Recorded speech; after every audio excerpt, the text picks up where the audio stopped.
Now, coming to you live from atop the Lavender Town Radio Tower, it's the one, the only, PoGo.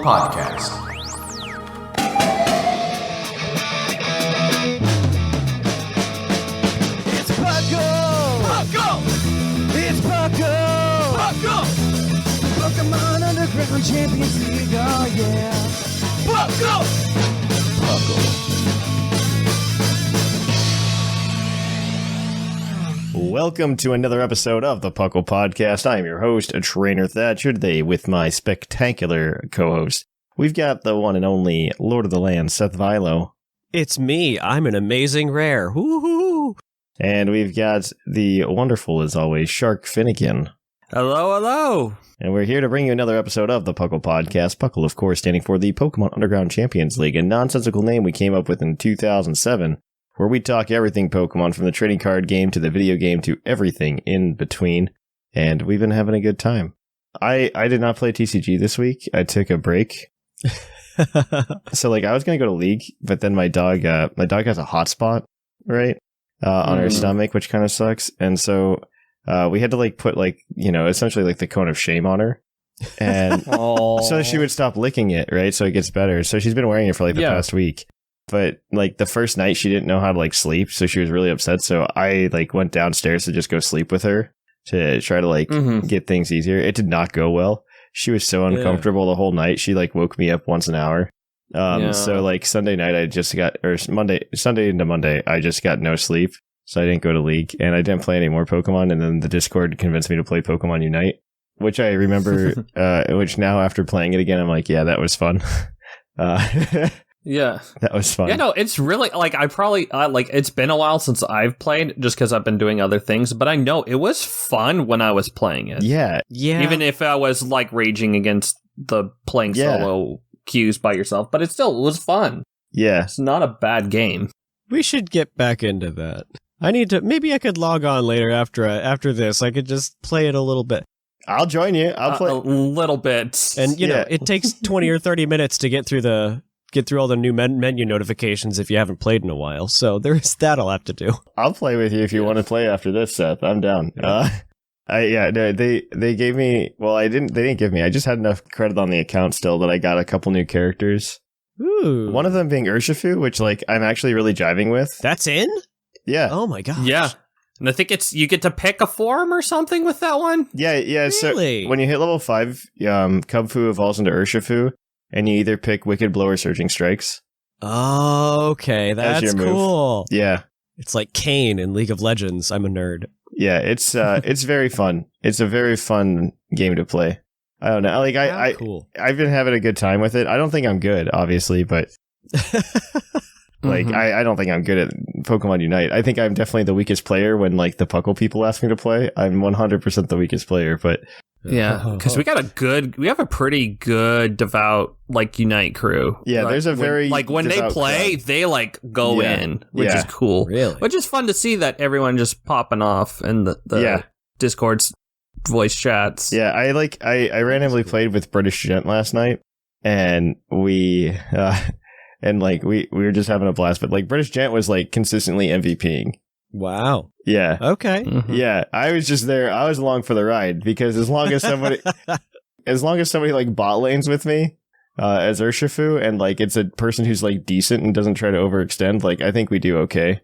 Ah, yeah. But I just sit there and do my thing, sit on bot lane. I really like Sableye, of course. Sableye's there. It's mostly just a menace. It's kind of. Yeah, I don't know. It's exactly what Sableye needed to be. That's the best part. I don't know if it's good or bad, but well, I'll let somebody who knows more than me make that call. But yeah, I want to do a Dragapult and Sableye lane where you're just invisible for all the run up, and then you just appear next to some poor soul and just banish them to the Shadow Realm. Just hello, welcome to lane, idiot. Oh my gosh. So, what have you guys been up to? Anything fun? Anything good going on? I've been doing a little bit of draft leagues, but the bigger thing I think I've been doing a lot more is just playing the UUTC that is ongoing right now, which has been fun. I've just found this one team online and I've just been playing it, and it's actually just kind of just fun just to be able to just to use it. It's a little gimmicky, but everything else is just like hits stupid hard, so it kind of doesn't matter. So Yeah. Okay. yeah, it's a Graphite Eye Swagger Mirror Herb set. Ha ha ha ha. Okay. So I hate could, that. Yeah, so Swagger +2 attack, then Mirror Herb triggers Unburden. So then my monkey is strong and fast. Sword stance, agility, God. all in one set. Yeah, basically. And it's Terra fighting, so with knockoff Poison Jab and Terra Blast, it's like, it actually can, like, it is a pretty good breaker at times, and I'm just like, kind of switch it in and position it and do that. There's just other times where I just kind of still forget, like, oh yeah, Speed Boost from Espathra triggers it. I was like, well, that's fine. Now I'm like super fast, and I can just knock off the Espathra and deal with it, but... There you go. So at least I can just kind of, like, even if it doesn't do, like, the cool thing that it's supposed to do, I still have other stuff like Banded Miascarada, Specs Pult, Scarf Ditto, and then Rotom Wash I've had a lot of fun with too. It's bulky enough, but it's just got good type coverage in the meta right now. Because every ground type, like, it just like baits in the ground types, and I can just click Hydro Pump. It's like, oh, if I can't Volt Switch, I'll just Hydro Pump. It's fine. Yeah. That's why I love Rotom Wash. Mm-hmm. What about you, Seth? You doing anything fun? So, a lot of what I've been doing the past couple of weeks has not really been all that Pokemon related. I'm tickled about one of the news things, which we'll get to later, but what I've been doing is mostly stuff around the house. I've been building a lot of bog garden because for some folks who know, I'm crazy into carnivorous plants as well on the side when I'm not talking about Pokemon. So I needed to get that constructed and all the plants moved into it before spring starts. So that is now done. I've got probably 120 total gallons of bog garden in place. That's just the outside ones. I've got other ones inside. I'm at 93 now, Thatch. Yeah, you told me. Yeah. I think we talked about this literally the other day. You and I did in DMs because I had to show someone. Well, I think we were talking. I was also telling you about how I was 3D printing a sword. Exactly. Yeah. Like general life updates. But yeah, that's what I've been working on. Every muscle in my body hurt after digging the holes for those things and putting them in and laying down the rocks and all the gravel and everything. So I'm just tickled. I'm really excited to see what they do. And if all of them come back next spring, I've got them all labeled and everything. So we'll see if the transplant shocked them too much. But other than that, I've been recovering from a little bit of a weird cold that I've had. So if there's a weird resonance to my voice, folks, that's why I haven't gotten all the crap out. But it happens. I'm done. It's done. I'm recovering. All right. Well, I guess this is a good transition then, because there is news to talk about this week. Heck yeah. And I'm very excited to talk about it. So let's kick it on over to the news. Cue that epic music.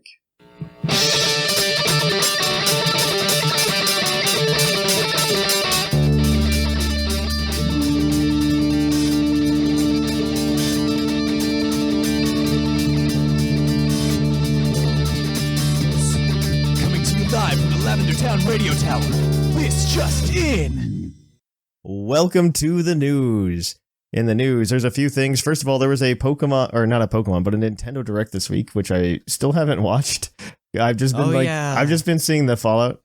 Yeah, it was fine. I don't think, there was a couple of good things, but it was just kind of fine. I did see like a couple things that I cared about. The first one just being like, oh, hey, they are, the first Fire Emblem wave came out. And I was like, cool, that's exciting. Yeah, there's a lot of DLC. They're embracing it. But yeah, the other games that are coming to the Game Boy and Game Boy Advance, for sure, we know Pokemon TCG, the original trading card game, is coming out, which I am hype about. I legit just play that on the fly. I'm very happy they announced this because, I mean, obviously, like at the end of next month, we lose the 3DS eShop. And so this was very timely for them to do. Well, 3DS and Wii U eShop, I should say, because nobody owns a Wii U, but except for me. And me. I was just like, I have it. It's catching dust. And my parents are just like, if I brought it over them, they would play it because they like a few of the games on there. But I use it as like a retro gaming console and nothing else because the eShop on it's really good. And it actually has like a lot of stuff on the virtual console. And so I've got like a lot of games on it. And probably when the eShop dies, I'll probably try to homebrew it just so I can put it all on there or something. But because I use it a lot for like Metroid. I do have Fire Emblem on it, but I also have like the old GBA games for like I have the Minish Cap and everything on it. It's just nobody remembers that game exists or that system exists, right? So it is going to go into a later topic, but to suffice to say that like the Wii sold 1 million plus units or almost 1 million. The Switch is at over 1 million, and the Wii U has 13. Yeah, it's sold really poorly. I think just 13. There's 13 million. Yeah, no million, just 13. Just units. 13. No, basically, one of them's in my house. One of the 13 people. Congratulations. The Wii U is the only console I see as like a retro console right now that you buy for less than what the MSRP was. Wow. It's like one of the only ones. I'm sure if you try to buy an Xbox One, it'd be the same deal right now. But the Wii U is the Wii U you can still buy for less than what the MSRP value was. Which really surprises me based on the fact that only 13 million of them exist. That's true. It must be some that were made and put boxed in storage or something. I don't know what, but I don't know. But nobody looks for it, and I find it really odd because I think they're excellent consoles to homebrew. But yeah, all right. Moving on. We've also got Scarlet and Violet sales numbers. Yes, we do. Yeah. So we found out the whole Nintendo, their quarterly sale, stock announcements and whatnot to all their investors. Scarlet and Violet is officially the highest selling Nintendo game of all time, like or fastest selling, excuse me. Yeah. It sold 20 million units with between launch and December 31st, putting it number 7 on all Switch games.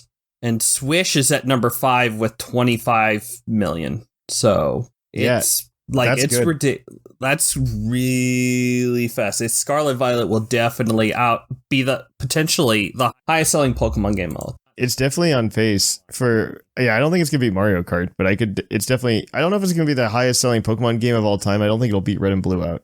Because Red and Blue is doing Mario Kart numbers, okay? It's possible now that Red and Blue isn't going to go any higher. It's harder for it to really go depends higher, on basically. DLC. Yeah. I mean, I also like I like to use this as like an example of Pokemon growing, but at the same time, I also have to think about how not niche video games are anymore compared to what they were in the 90s. And that is true. Yeah, like I don't know, like so many people are buying Scarlet and Violet, which I totally understand. It is a phenomenon. It's like people get excited when new Pokemon games come out. But at the same time, I don't know. It never recaptures. Like you could be like, yeah, it beat Red and Blue, and I'm like, yeah, but that doesn't mean anything to me. You know what I mean? Yeah. It's not because like it's not the same. It's not the same. It's not like a niche group of people have. I guess it's more like the group of people that are playing Pokemon were more concentrated back then, right? There were just more people that like in that concentrated group. Yeah. Yeah. Now it's everybody, which isn't a bad thing. It just doesn't make it feel the same. Yeah. Thatch is gatekeeping Pokemon sales. It's okay. Yes, thinking about things that just keep going and going. Let's Go managed to retake its lead off from I think from BDSP. I don't know. I think BDSP was ahead of it, or it's like they've been. It was very neck and neck close. for a it was little bit. very, very close, and I'm unsurprised. But Let's Go still just ahead of BDSP and just ahead of Legends Arceus. I think Legends Arceus was what like 12 million or something, 13 million. It's now at 14.63. Good. BDSP is 14.92, so they're like literally like 300,000 units away. I hope that Legends Arceus beats Let's Go. That's all I really want. Yeah, right now Let's Go is number 10 on the Switch. If you haven't played Legends Arceus, go buy it now to help Thatch have his dream come true. Yeah, for real. It's a fun game, and I really think that there's going to be a Let's Go again. Let's Go? So, Oh no, excuse me. A Legends. It's going to be Legends. No. I think there'll be another Legends game. I think something will happen in this gen, whether it's Unova or Johto. I think one of those two is coming in probably a year or two. All right. Yeah, we're on to the Scarlet and Violet news. I don't know who has this. The competitive news, because for the competitive episode, that is me. Cusco's frozen. So we are talking more about the VG here in a little bit, but one big news event that came out in the last week, and there's a couple cool ones for the Play Pokemon world. First of all, they have changed the video game tournaments from this point forward to a day 2 style tournament. So there's not going to be 10 rounds on day 1 with no day 2 and bubbles and weird things like that. They've moved to a similar structure that the TCG uses for their tournaments. So there was much rejoicing. Yeah. Well, that was really bad. Wasn't it at like San Diego or no? I looked at it Orlando because we were prepping for this. At Orlando, I think people went 8-2 day 1 and didn't make day 2. Yeah, it was legitimately crazy. There is a person out there that I feel bad for them. For both San Diego and Orlando, finished 33rd. Oh, both of them. And yuck. Yeah. Yuck. Yeah. And it was literally those, like, you know, the tiebreakers based off like the win percentage and whatnot. Like I think as Orlando one would have absolutely have crushed like the San Diego tiebreakers, but it's just like, no, he just like, I feel for him so much. No, it's terrible. If you go 8-2 and you don't make day 2, like that, you've got to feel crushed. Mm-hmm. Yeah. Well, that is the news there. The VG is moving to a different structure. That's very exciting. Scarlet Violet news. Pokemon Unite, the next 4 characters have been data mined. 2 Pokemon Ash had that never stay with Professor Oak, and one of Gary's iconic Pokemon that's been really expensive TCG cards, and a fire Pokemon from Pokken. I have no idea what any of these are. Yeah, I took a look. I'm like, there's some decently fun ones. Wait, I know what a couple of these are. Okay, tell me. Take a guess. Take a guess. Yeah, take a guess. I'm excited. I mean, I know what one of them is just because I remember the Twitter thing that here's what is the it? leaked Pokemon. I think they're like 3 defenders and 1 attacker. One of them is... It's got to be Umbreon, right? Like, Umbreon's got to be the Gary respawn. That's Gary's. Yep, that's Gary's one. That is one of them. That is one of them, and they don't have any, like, other images for the Umbreon. They have images for the others. Yeah. Another is Goodra. Yep, I didn't hear about Goodra. That's the Ash one. About Goodra. It's a big, chunky boy. Everyone's favorite Chandelier. Yes. Chandelure? Chandelure is the fire Pokemon for Pokken, who I don't see any images posted here, but I know that one will be a fun one because I don't remember the other defender.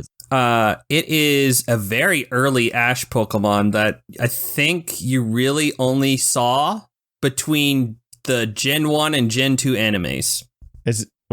The Gen 1 and Gen 2 animes. So Lapras? I keep wanting to say Wigglytuff. So that's correct. Lapras, that's right. Man, we need to sit down. We need to start having Puckle Saturday around mornings. On the field. How's that going to move? How's it going to locomote? What? It's fine. Please have the most derpy flop animation. Please. It'll be fine. Yeah, it looks like Lapras is in there, and it looks like it has Sing and maybe some Sparky Aria or something. It looks good. They also leaked like Zacian too, right?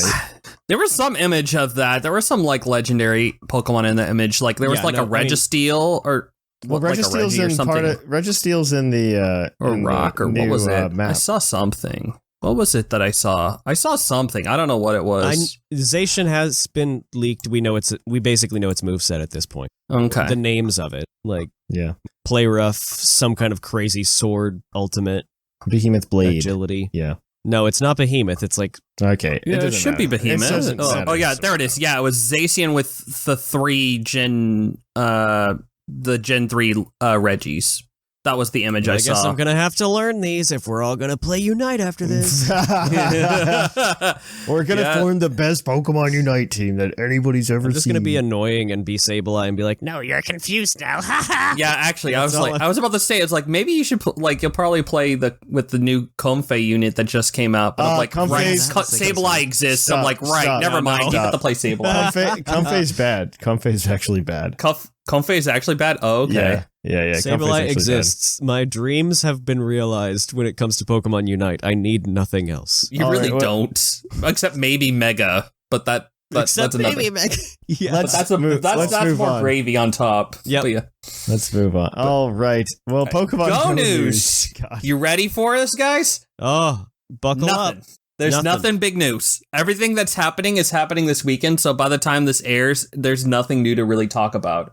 Hoenn Tour is technically, the Vegas one is technically this upcoming weekend, but there's really no events right now this next week. We'll probably have the lead up to the Go Hoenn Tour, and that's the worldwide one at the on Pokemon Day weekend, but there's really nothing right now, so yeah, we get to just kind of shortest Go news. Nothing.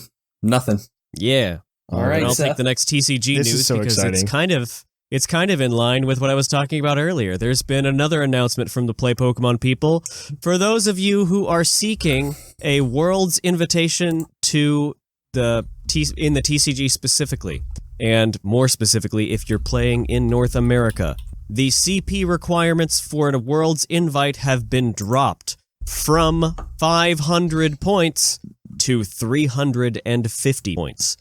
It is far easier now to collect that, especially now that we are 7 months into the season and there are only a few things left. That is the good news. That is the really good news. I'm absolutely tickled. To be perfectly clear, I am absolutely tickled that this has now been changed. What this tells me is that locals will probably not be coming back this season. Because I don't know. I'm guessing here. I'm just guessing.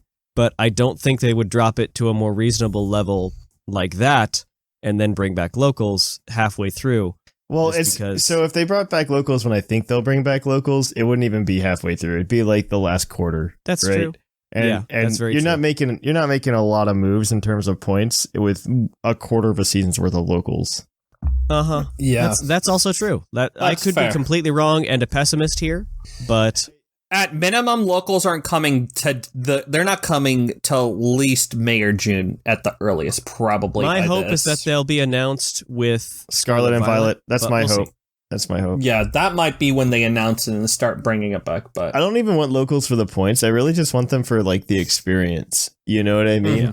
Because there's a completely different experience, especially if you're trying to get into the game like I am. Yeah. Between going to a regional with 1,400 people. Yeah, there's 1,400 people you're playing against. It costs you $70 to walk into the door, let alone how do you feed yourself that weekend and where you're sleeping every night. Exactly. And then getting there, transportation, all that stuff. But not just that, but I could just go to locals where I could just drive to a local store and then I play for a day, less than a day. There's no $300 plane ticket, $500 hotel stay. But you're also only playing against, depending on if you're in a cup or what's the other one called? Challenge. League Challenge. You could only end up having 25 people. Yeah. And that's not too, that's way less intimidating. Yeah.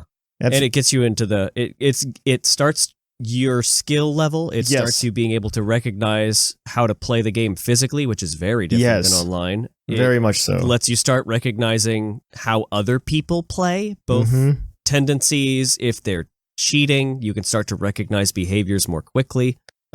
Slow play, I brought up a month and a half ago, slow play was something I was not aware of at all, because even you go to League, you're playing best of one, so you're not worried about slow play.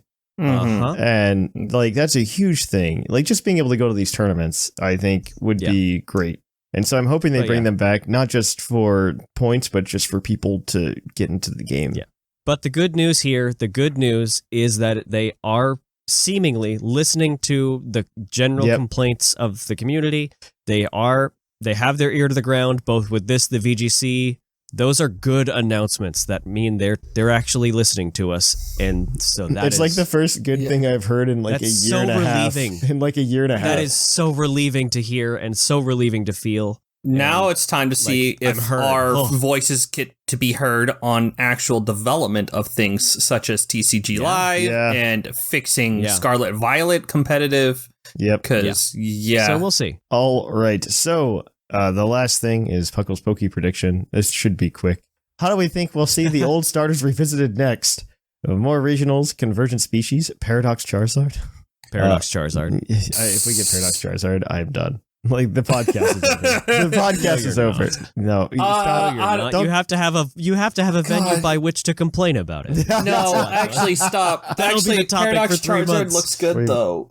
Like I have an image in my head of what it's like, some combination of like, the clone Charizard you like from Pokemon movie, the first movie, with that with like Roaring Moon. You have an image of Charizard in your head that is going to become a reality? What? That's crazy. Oh my gosh, stop. I would much rather see it be like a combination like what we see in the book with like Suicune. All three starters. I would love to see all three starters in one abomination.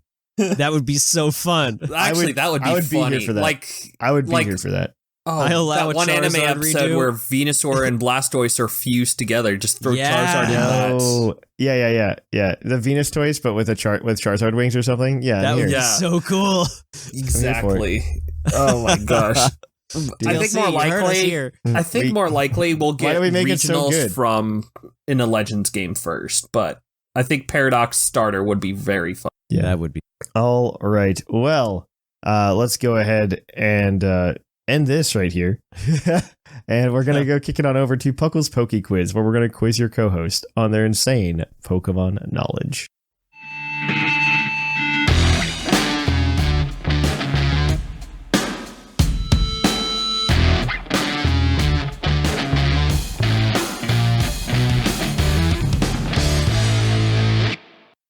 Oh, hi, and welcome to the Poke Quiz, the part of the show where we quiz our co-hosts on their insane Pokemon knowledge. I'm Mark from the Dunsparce Gang, here to explain the rules. Our fabulous co-hosts will work as a team to answer 5 Pokemon-themed trivia questions that fans have submitted on the Discord server.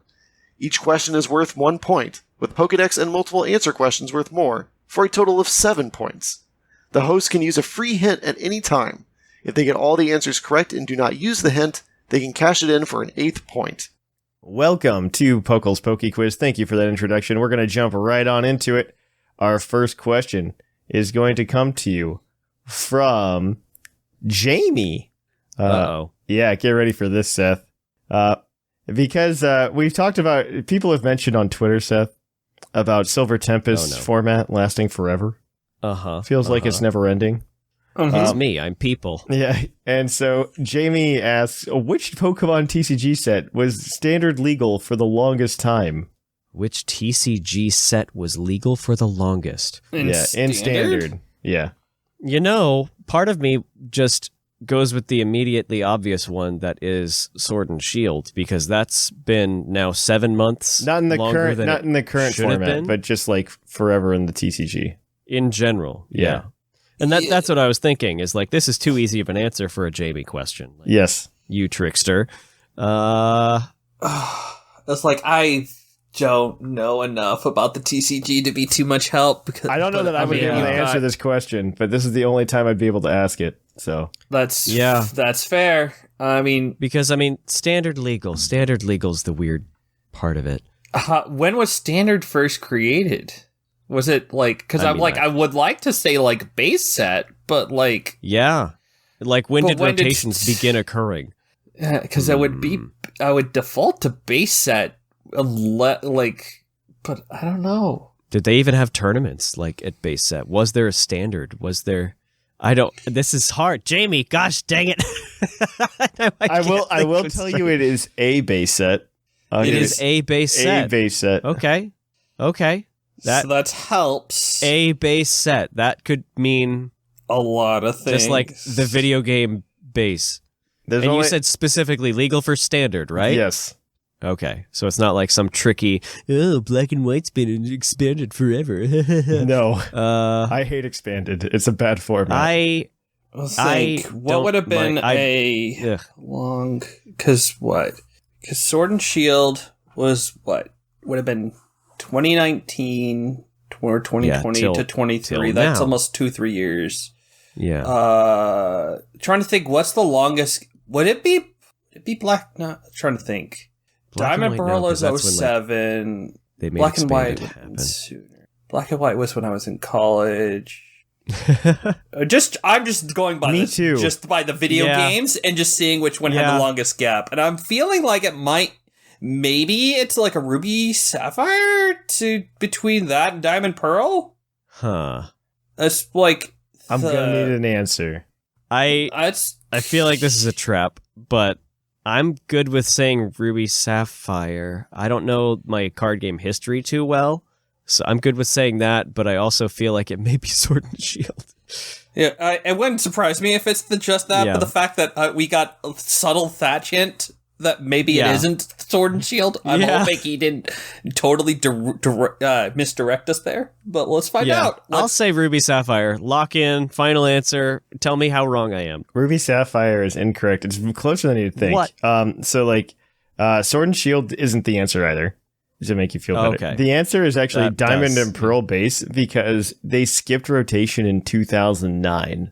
Okay. So it's actually legal when it came out in 2007 all the way up to 2010.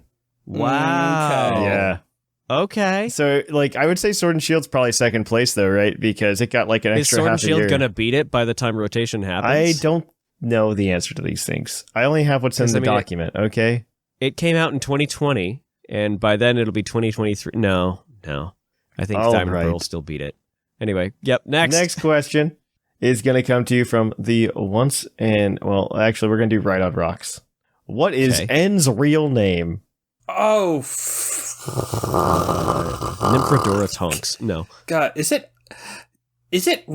Harmonia? Yeah. I think it's just Harmonia, but I think it is. I legit don't know if there was something else, but I think it's just Harmonia. What's Getz's last name? I don't know. Is it Harmonia? I don't know. I legitimately had saw the other two caretakers' names recently, and I know they're just that same style, and they weren't.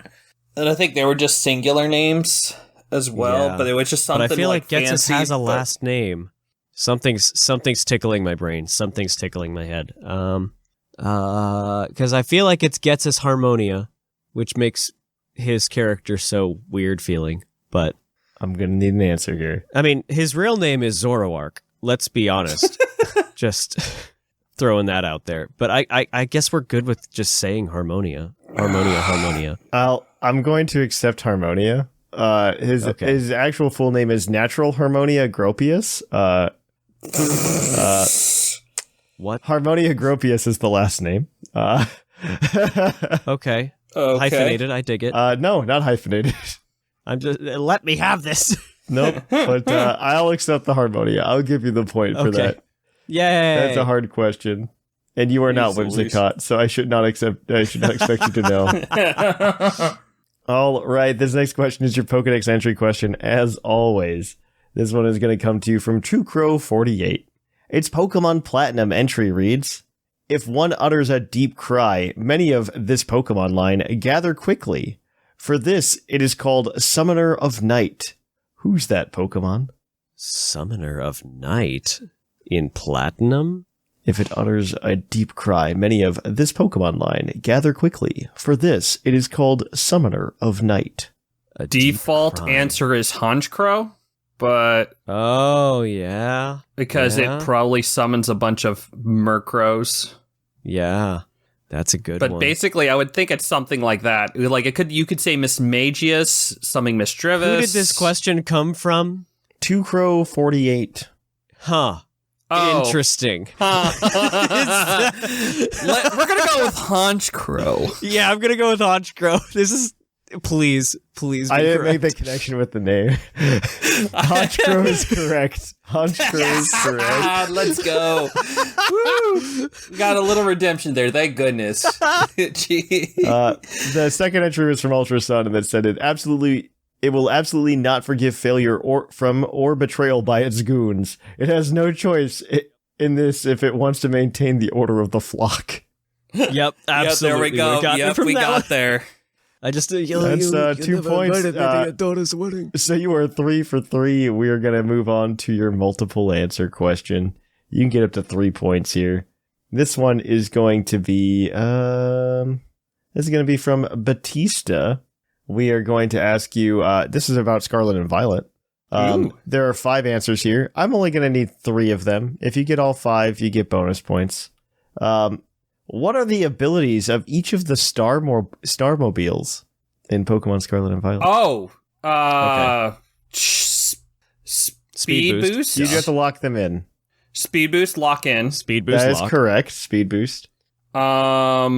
Intimidate. Intimidate is correct. That is 2. I think that's the dark one. That is 2. I only need 1 more. So let's think. Is dark. Is one of them corrosion? It might.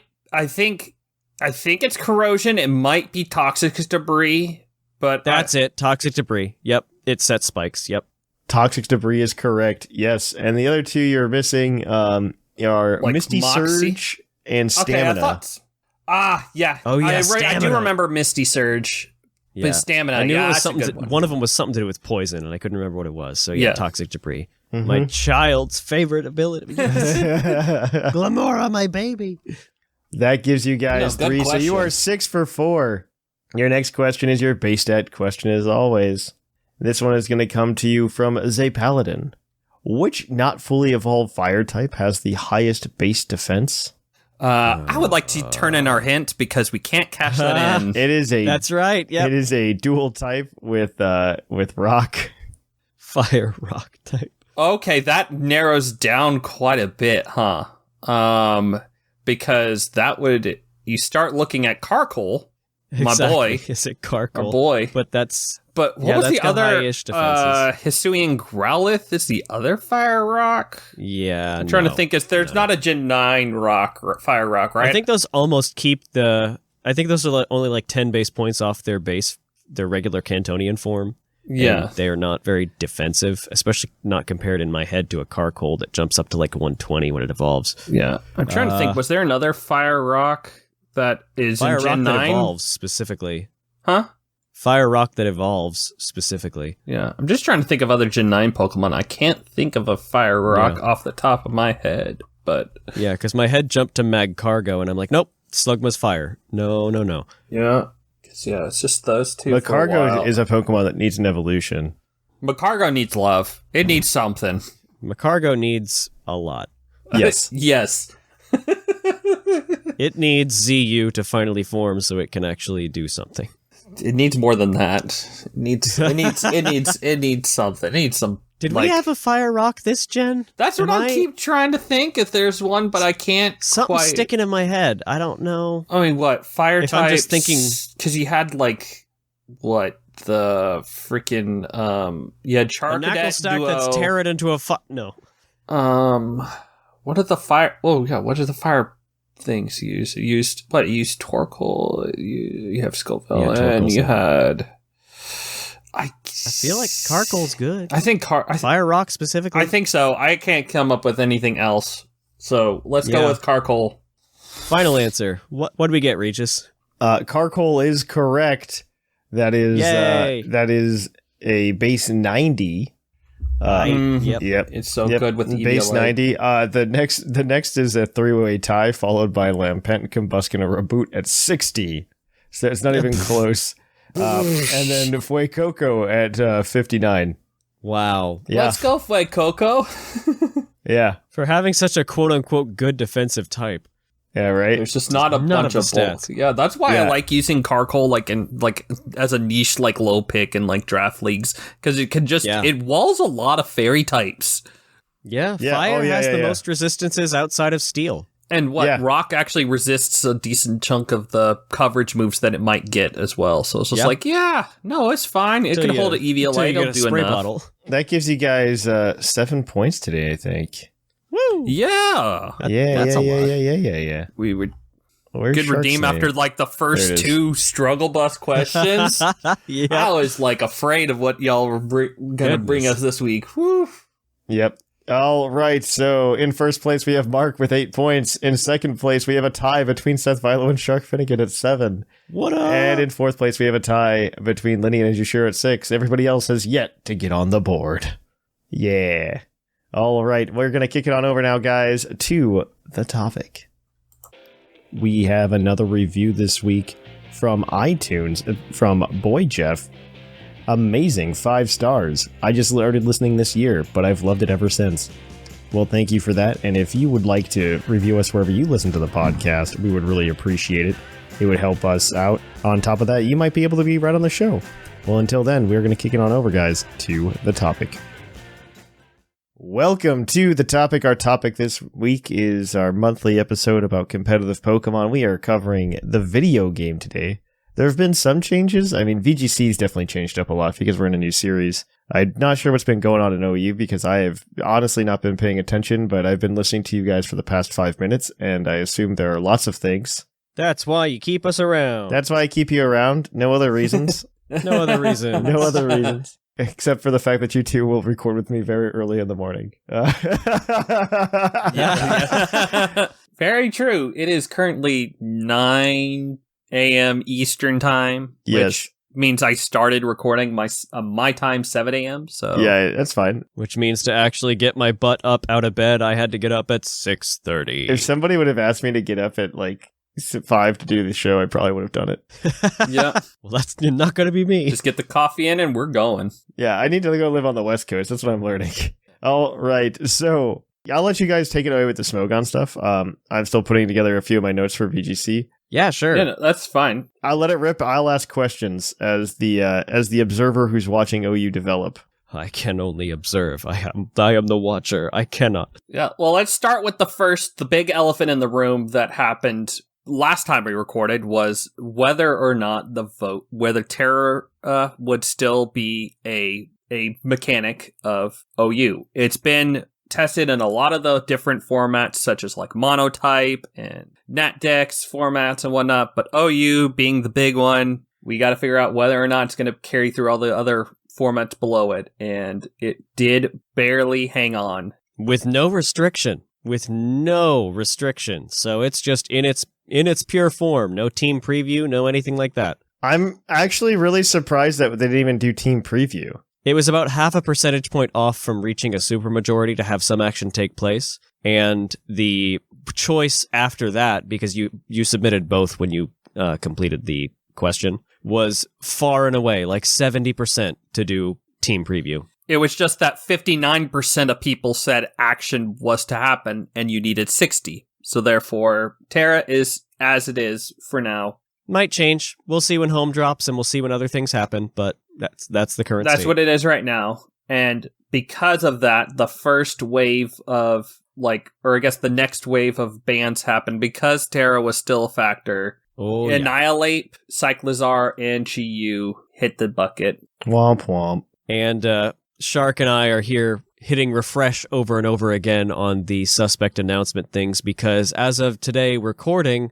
9 hours and 17 minutes ago, you could start voting on the Chien Pao suspect test. It ended yesterday as of today's recording. And it's like, let's be honest here, it's going to be banned. We could just keep talking saying, yeah, when Chien Pao was banned, ha ha ha, and we'd be correct, but we just have to wait for the official results. What's so bad about Chien Pao in that format? Is it just because of it's the defense drop, right? The ruin ability. The ruin ability is first and foremost just does a lot, and I don't think there's not a perfect answer to the ice and dark stabs, except technically, Let alone if it terras. Yeah. Except for technically, you could, other Chien Pao would technically resist its stabs. No, it's not even. Resistance isn't enough because it has equivalent of like 170 attack when you factor in the ability or something like that. It's neutralized against yourself, they figured out, yeah. That's right. But still, it carries Sacred Sword, which makes it just really just better Weavile. It's just better Weavile. It literally is just, and Weavile was literally at the end of Gen 8, like, thought about suspecting.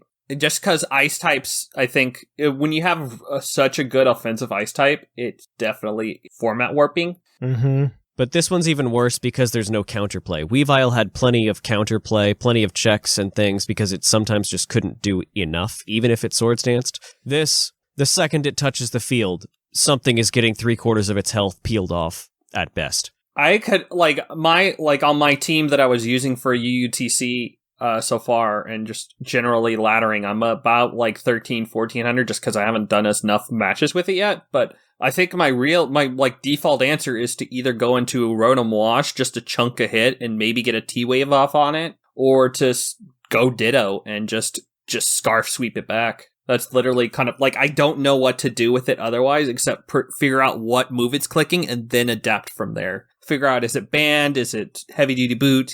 Try to gauge what it's doing, and then I can try to adapt a gameplay after that. But otherwise, it's just sack. And by the time you figure out what set it is, it's killed 2 things. It's, you usually chunks it, or I will say, I was playing low ladder and these people just let me T-Wave it. So it was never as scary. But still, it's just generally a very scary mon, for sure. Because Meowscarada doesn't like it, Dragapult doesn't like it. Absolutely needs to go. And that's the general community thought. So yeah, from there, just the format right now as it kind of stands, since you've just got Great Tusk and Goldengo being the 2 just big, most commonly used Pokemon, because Smogon loves having a ground type being the number 1 used Pokemon, and... Well, I mean, it's so good at what its job is. It is very good. Until Landorus shows up, he's coming back, baby. Even then, I think it'll be a competition between the 2. It'll be real interesting to see which one comes out ahead, because Lando will lose because we know the moveset reset is pretty much happening. Lando loses a lot, but Great Tusk is its current form, and it spins, it knocks, it has crazy defense. I honestly think Great Tusk will do better than Lando. And just the only thing is that Lando has Intimidate, plus it can pivot, which makes it pretty good. I think it just depends on how big the momentum teams are. I mean, the fact is, without hazards, good hazard removal, it kind of makes Great Tusk a little better, but we kind of gauge and see. I mean, Corviknight's still very used because it is really the only true defogger in the format. But also there's Goldengo there that kind of negates defog as well. So it's negates Corviknight in general, unless it's some weird power trip set. Yeah, what? Negates defog, negates rapid spin. Yeah, so literally the two bears set hazards, keep hazards, go from there. Yeah. That's why Goldengo and Tusk are up at the top. The next thing though, the other thing that Shark and I are kind of hitting refresh on, if you follow Finchinator, the OU leader, on Twitter like I do, you'll know, number 1, that there's some suspect tests going on in some of the lower tiers, but number 2, you'll know that there has been a lot of chatter about another Pokemon that he posted this morning at 1:33 a.m. On the radar thread they've got in there. So the next thing that is on the radar, there's a couple Pokemon. There are 1, 2, 3, 4, 5, 6, 7, 8 Pokemon on the radar. All of them are Espathra. All of them are Espathra. If you've seen those on the radar images he posts, all 8 Pokemon are just Espathra. I think before, after, I think right as, the bans of Annihilate and Cyclizar happened, it had Espathra, it had Garganacl, it had Goldengo, it had Qianpao, of course, but now it's just Espathra. People have figured out another Terra type for Espathra that gets past its typical checks and now is kind of even better than anything else it can run. That is Terra Fire. Oh, okay. Terra Fire Espathra. Okay, I was curious because I noticed that, because I did not know this, because I just kept, because what's the best Espathra counter? Ditto.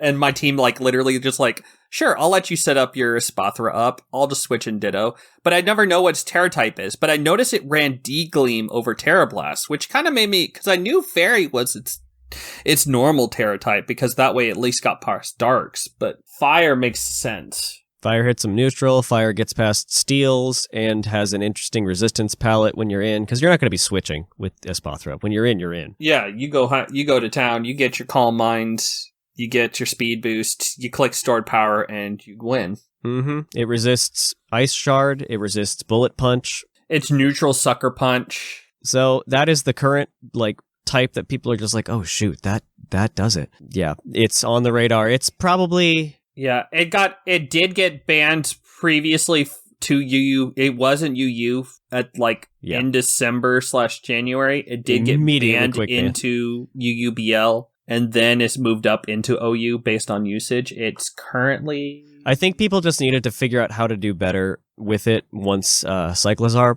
left, because then it wasn't as free, but now people needed a little bit more figuring it out, and I think they finally broke it. I'm guessing Finch has been hinting at a surprise announcement to folks after the Qianpao suspect. If you read the post on the radar, they're voting on it this weekend. Yeah, I think it's going to be quick banned. If the council agrees and votes it banned, then yeah, they're both going to leave. Qianpao and Espathra are leaving same time. Qianpao and Espathra will finally be in a good place, and yay. Wonderful. In addition, some of the kind of the shifts in the metagame, just because we've gotten some tier changes a little bit, aside from Espathra just rising to OU because of its good play and potentially out of OU now. With Cyclizar gone, your next Shedtail user is Earthworm, which is just very good. It's still it's got really high defensive stats, so it's usually, if it comes in right, it's able to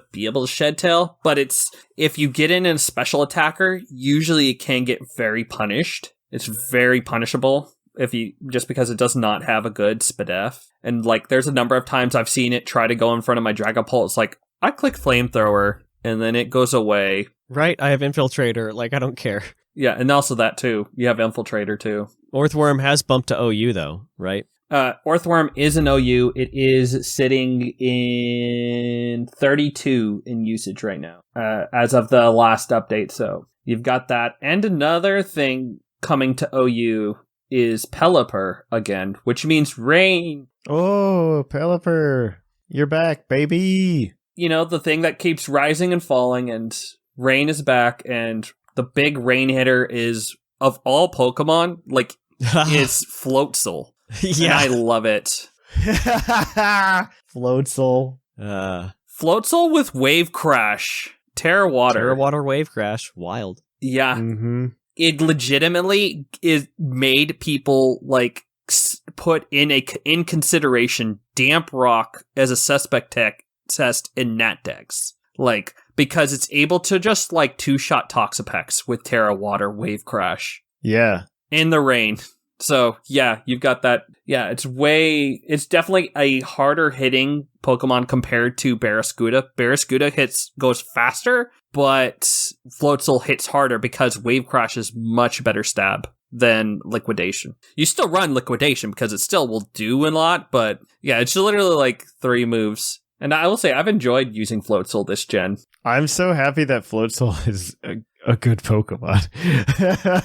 It's still probably going to sit down in the NU or RU status, just because it's unless it gets enough usage in OU, because it's just with rain, without the rain, Floatzel's fine. With the rain, it's really good. I still the Ranbat set that I run is or that I've seen used is a bulk up set, which is kind of fun. Because it can do bulk up, Liquidation / Wave Crash, Ice Spinner, and then Terra Grass is what that one... that seems like a decent set in lower tiers, just because it's still fast, hits hard, and gets really good coverage with those. So, yeah, rain is here. I can hit a couple more just general Smogon things. And that, we're still in the process of creating all the lower tiers and everything. That's just a time-based, this month, this one's new, this one's blah, blah, blah, blah, all the way down. Some of them on the tiers that are established are already starting some of their own respective bans and suspects. First of all, UU is holding their first full-on suspect test that is for Iron Hands.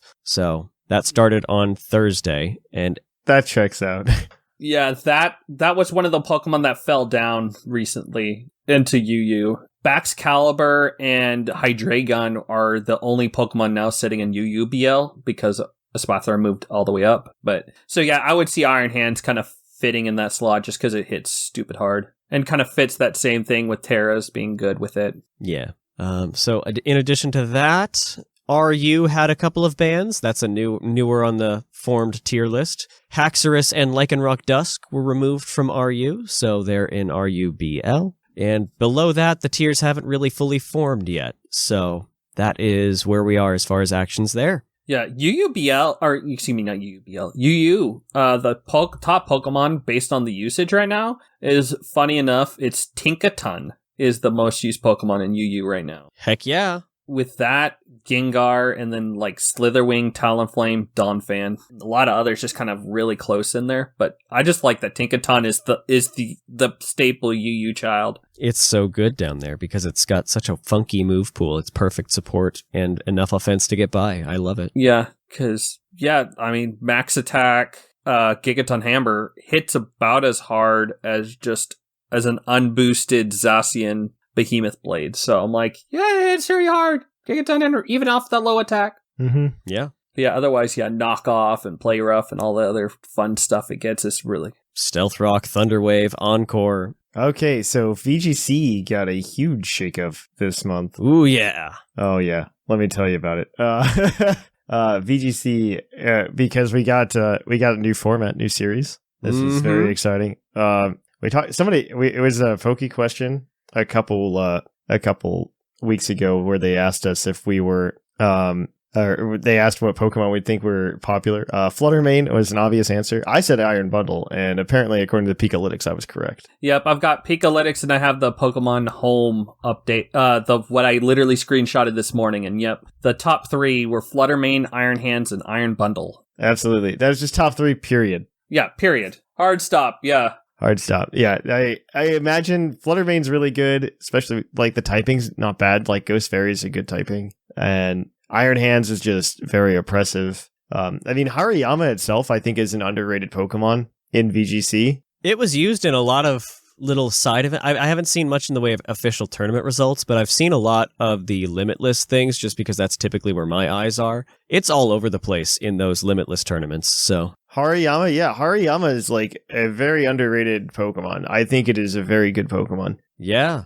Iron Bundle is just good. I mean, it's just good. I mean, we got banned from OU very quickly. Like, there's not like a ton of relationship between OU and VGC, but there's some, like, if a Pokemon's just good, there's enough. Yeah, when you have a Pokemon like both Fluttermane and Iron Bundle are like Spectrier, and both like OU, when you compare to OU and how they are in VGC, where they're just literally, they have Protect and they have just stabs. That's all they need, just spam attack, because Shadow Ball hits pretty well, Freeze Dry hits super well. Like, literally, that's all they kind of need. They just need there's 2 stabs and just break through teams, because not much, like, there's not really big resists to their set of moves. So that's why they're so popular. Iron Hands has the Fake Out, which makes it makes it have some use aside from breaking. But the other 2 are just like, click buttons. What Pokemon is not going to protect this turn? Click that move. Yep. But yeah, it was, we've only had one tournament with this, like one big tournament, which was Orlando last weekend, or 2 weekends ago by the time you're listening to this. And none of it, I don't know that any of it was very surprising. But yeah, I think literally, like there's a lot of teams that are very similar, because it's like Tatsugiri, Dondozo with Iron Hands, and Brute Bonnet / Amoonguss. Like Brute Bonnet and Amoonguss almost seem interchangeable in this format. Yeah, it just kind of whether you want like Sucker Punch. Do you want to be aggressive? ? Or do you want to switch? Do you want to switch out with Regen? Or I think a lot of what might make Brute Bonnet good is the fact that it's a dark type. Yes. So it can't be prankstered. That's true. Yeah, there's not really a big prankster Pokemon right now, but it still does well. It resists Fluttermane, Ghost moves, or Goldengo. You can switch into Shadow Balls, which come out everywhere. Should come out everywhere. The ones I'm seeing, I'm just clicking through a couple of them. I see moves like Spore, Crunch, Pollen Puff, Protect. Yeah, I think the runner-up team had the Brute Bonnet with Bullet Seed, so it could kind of break through sashes and other sets type stuff. That's fun. Yeah, there's one with a loaded dice. Yeah, Wolf Glick won here with a Perish Trap team. Yeah, with Screamtail. Let's go, Screamtail. Heck yeah. With Screamtail. He brought it with the Perish Trap team. Oh, he nicknamed it. Yeah. That's Yes. so funny. Yes. And then second place was Ashton Cox, and he ran, I think, one of the more standard teams that are running around right now. I think the only difference is he brought Golden Go, and a lot of people bring like Armorers or something instead. And we only have team moves. We don't have the full spreads, unfortunately. They haven't made them public. We'll just keep check. Yeah. That's typical for these VGC things nowadays. It is very typical for VGC. I will not disagree with you. Yeah, it's all right. But he ran pretty standard, except with the exception of the he didn't run Bullet Punch. Shark, I believe you're incorrect with Ashton Cox. Bullet Seed, yeah. A couple others did that were a little bit below. Iron Hands, no, it's Fake Out that it runs. Yeah, Iron Hands runs Fake Out. It's Fake Outs and stabs. That's all it does. Yeah, Volt Switch, Wild Charge, Close Combat. That sounds like Iron Hands. Maybe Protect, but that's about it. Yeah. Roaring Moon is a fun Pokemon. It is a fun Pokemon as well, and it is there. Acrobatics Booster Energy is such a cool set. Yeah, it's they're both top two teams were very, very fun. VGC is just it's in the middle of this shakeup, right? I want to see it develop a little bit more, and there's a tournament this weekend, right? Correct. Yeah. Wait, no. When's Oceanic Internationals? Did we miss that? Did that already happen? That was January. Oceanic Internationals is this upcoming weekend. Okay, I got the weekend wrong. So, 18, 19, 20. Okay. Okay, so this is the one weekend without it in February. Yeah, basically. Because, after this, next weekend is that, and then the weekend after is... Yeah, I want to see it develop a little bit more. I'm sure on, online it's been developed very, very severely, and I have not been paying attention. I've just been seeing what's going on live, because I like watching to see what changes people are making. I mean, Great Tusk made a really big appearance as well in Orlando. So I don't know, it's a very exciting meta. I'm very happy. I mean, I'm very sad that Dondozo Tatsugiri is still big. Yeah, it's still really good. It is very good. I'm glad their weird gimmick for VGC is working, honestly. To be fair, that is true. At least they got one weird doubles gimmick that worked, right? Exactly. It worked, but at the same time, especially now that we've got the Paradox folks, it doesn't feel oppressive. No. It's not as everywhere. It's still here, but it's not as everywhere. I really like how the meta has been feeling, even before Series 2. Series 1, it felt really good. Yeah. I had no problems in Series 1. I'm liking it. The meta feels very good. Nothing's uber oppressive. It reminds me very much of the meta we had in 2017 with Sun and Moon, where in Sun and Moon, nothing was really the best. There was no best team. It just kept changing. Mm-hmm. So this is kind of what I feel might be happening here. I will say I am a little upset as somebody who's trying to get back into it with how quickly things are changing. Yeah. Because I'm trying to learn and I'm trying to figure it out, and I don't have every day to practice or anything, but I like playing when I can, and being able to team build is something I can reach after, 4 or 5 weeks. But by the time I do that, the format's going to be over and they've announced the next one. Yeah, very true. And I'm just well, why am I team building now? Yeah, I think it's going to slow down a little bit. We'll just have to wait and see. We'll just kind of see when are the home Pokemon coming in? When is DLC happening? Those are going to be the big things that are going to shake it up. I think we get to talk about that next week, right? So yeah, that's definitely a next week on when things are happening. So yeah, let's think about when things are happening. Yeah, there's a lot of things happening, and I'm very happy to see all of them. Yeah, the meta is a lot different. I don't want to say too much because, one, I'm not as super well versed in it, but the changes are big, and they're enough that I don't see a Murkrow anymore, so that's something. Yeah, well, there's not as many. But it's not on every team. Yeah, you're right. Absolutely right there. Which was funny. It was funny. We thought, going in, that Murkrow was going to be such a big thing. like in that first in Series 1 meta. In San Diego, it was not in the top 8. No, I believe that though. The top 8 is so beautiful. Like, I love everything I see in this top 8. Like, everything is so unique and different. I love it. Yeah, I know. For Grigraf on a rain team. Yeah. I know. Giraffe is great. You had snow. You had a snow team with... Which one are you looking at? What are you looking at? This is San Diego. In San Diego top 8. Look at San Diego's top 8.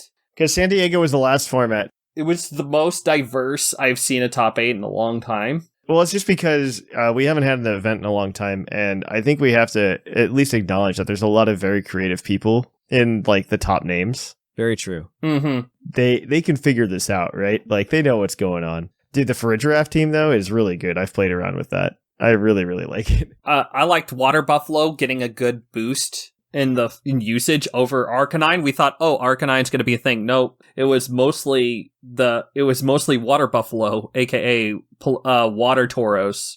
Yeah, I can't believe that. Being the intimidator of choice. I think I could see why it's fallen off in Series 2 because you have Iron Hands clicking super effective electric move. You could get Blaze Breed to work, though, probably. Like, Blaze Breed could probably... You probably could.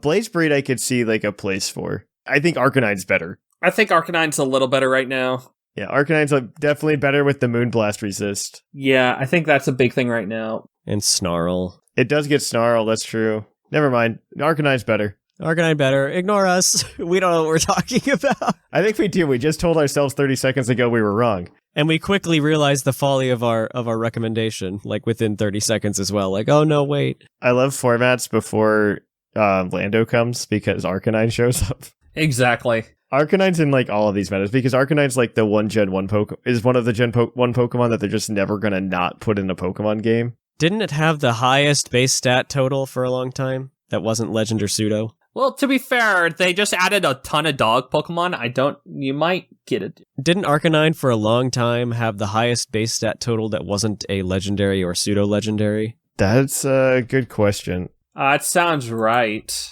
The reason I think that it was so good, yeah, I mean, it does have, it's 555, so yeah, it is pretty high. Oh, it's tied with Bayonet. What? What? Yeah, it's fine.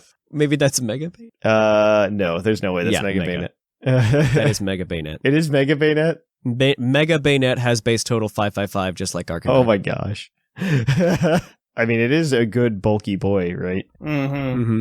I mean, part of the reason we also got it this Gen 2 is because it got the, what's it called? It got the Hisuian form, and so they put everything in with a Hisuian form. Because we're going to get the Hisuian forms once home opens up. It's got Rockhead! Yeah, let it out, let it out. Rockhead. I'm waiting for Goodra. That's true, too. I'm waiting for Goodra. Ooh, Hisuian Goodra. Ursaluna for me. Yeah, that'll be a monster. I'm excited for that. We'll see how it goes. What do we think's gonna, like, now that we've kind of accidentally segued into it, looking ahead at home, at future rules, what do we think's gonna really shake things up? I guess, Shark, you and I are kind of more in the, like, Smogon world mindset just naturally. And you've mentioned Ursaluna. What's another one you think might shake up just Smogon world at large? I've seen a lot of chatter about Sneasler and how it's kind of bananas. Yeah, the Pokemon I think that'll make the most impact in that it'll come in the format, be broken, and be banned in 2 seconds is a Basculegion. Yeah, if it keeps that Last Respects move. They may just go ahead and ban Last Respects at that point. I think the same thing could possibly happen for VGC as well. I've seen some chatter about that. I've seen even some chatter about, because according to that move leak, Basculin White Stripe also gets Last Respect. Yeah, I was about to say that. It has higher speed. It has higher speed and still has adaptability. Yeah, it's faster. It's faster than Basculegion, and it can just Terra Ghost anyway for stab. Which is all the more... Yeah. Exactly, and it has adaptability as well, so you could just Scarf adaptability or Water Rain. Which is all the more reason that it's gonna be the Last Respects that's banned, if that holds true. If that holds true, and those get that move. We'll just kind of, we'll see, we'll see. I mean, Earthworm is existing right now, and Shedtail isn't oppressive. There's a chance we live in a world where Houndstone and Basculegion never get to go in normal formats, and we're just stuck with little Basculin. Yeah. I'm honestly also really hyped for the regular old Pokemon from home, like Heatran. That fills a lot of holes, in my opinion. I haven't thought about that too much. I mean, I'm excited to see what DLC brings as well, because I mean, they're probably gonna, if they follow the same kind of pattern that they did last gen, we'll get more Pokemon on top of that, which would be very, very exciting. I would like to see. We'll see though. I think Enamorus will be fun too, just because it's actually a pretty good Terramon. Fun is a word. I think both forms are really good. I think it'll be banned immediately. Really? Yeah. Why? With Contrary and how stupid it is? That's just Contrary superpower. I mean, otherwise it's just, you got just normal fairy moves, but it doesn't have like a good physical set to really take advantage of the Contrary. A lot of the time I've been like, the few times I've tried using it so far, it's like I tend to just run the cute charm just be special and use a special move pool. And it just like, because you want to set up with those things like agility or calm mind, which you can't use Contrary. Oh, and it doesn't have access to Mystical Fire. I think it did somewhere. I thought it did. Maybe it was just in or does it? I thought it does have Mystical Fire. I'm pretty sure it does. Not that I'm seeing in the movesets. Oh no, there it is at level 35. Silly me. I was like 90% sure it did.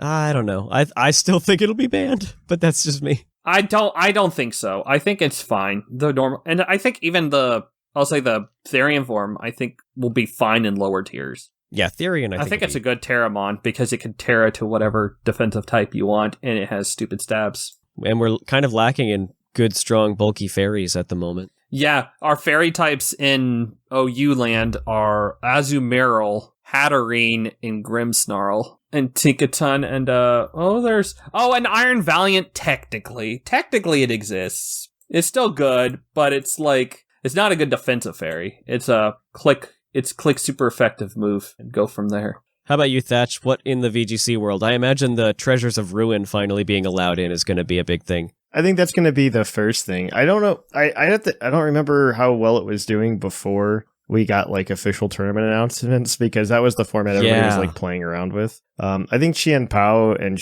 was seeing a lot of play though, mostly because it works on everybody, right? So yeah, and Chi Yu, I think. Yeah, and Chi Yu probably.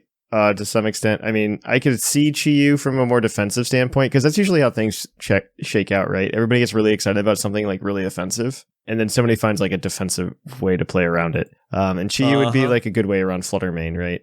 So I could see that being played, but I think Qian Pao is for like those hyper aggressive people, right? They want to see Qian Pao come out to play. When we say Chi Yu, are you thinking the Firefish, or are you thinking Ting Lu, the bull? No, I'm thinking the fish. Isn't the fish minus special attack? Oh no, the fish is minus special defense. That's the offensive minus special defense. Oh, which one's Ting Lu, the ground dark bull-headed one, is the one that decreases special attack. And of course, in no place does Wo Qian belong, the poor grass dark snail with defense boost. Okay, so like you say that, and then like it's gonna top cut the first tournament it's allowed. Right.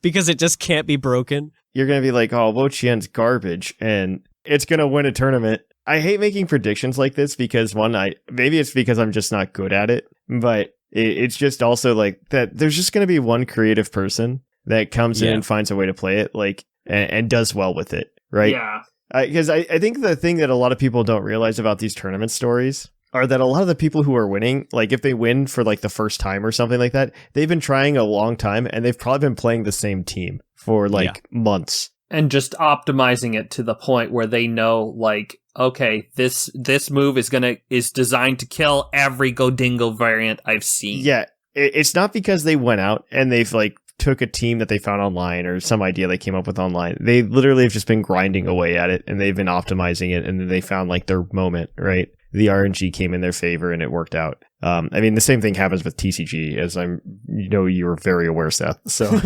oh yeah. For sure. It's just like, is your tournament run going to go well this time or not? I will say two things before, for VGC wise, I think Pokemon that might be good when they return, I don't know if any of the new Pokemon are going to make the splash, like the Hisuians, but I think obviously Landorus, Therian we talked about at length, but I also think Zapdos might be decent as a good kind of returning back, because I know that one's fairly popular on cart a lot, so I think that one will be the one that kind of, aside from Landorus, will be the one that would be popular. I don't know. I feel like at some point Landorus is just going to be outshone by something. Yeah, especially when half its moves are gone. Yeah, I feel like this gen is the gen that Landorus just isn't as good. I think so too. Yeah, agreed. Tusk is better. I'm saying it here. I don't disagree with you. I think we have finally come. I think the moment has come for Landorus to no longer be as good. It loses knockoff, it loses defog, it loses hidden power, it loses toxic. Like, what does it even run? What 4 moves does it even run? What do you do? Stealth Rock, U-turn, Earthquake, and what?